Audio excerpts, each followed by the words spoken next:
بەداخەوە ئەمڕۆ هەواڵی کۆچی دوایی دکتۆر نەوزاد ڕەفعەت نیگەرانی کردین بگومان شاعیر و نووسەری گەورەی کورد. نەوزاد ڕەفعەت قەڵەمێکی بەپرشت و شاعیرێکی دیاری کورد بوو و بەرهەمەکانی بوونەتە پاشخانێکی ئەدەبی گەورە کە کورد هەتایە شانازی پێواکات.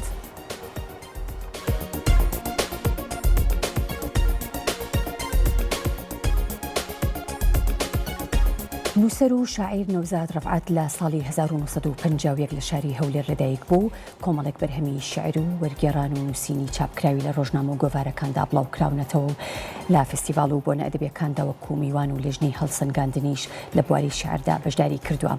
نووسەر و شاعیر نەوزاد ڕەفعەت لە سەرەتای ئەم ساڵە بەهۆی نەخۆشی شێرپەنجەوە باری تەندروستی تێگەچێت و ڕۆژی چواری ئەم مانگە لە شاری هەولێر کۆچی دوایی کرد و بە یەکجاری ماڵ ئاوایی لە خامە و خانەوادە و هاوڕێیانی کرد.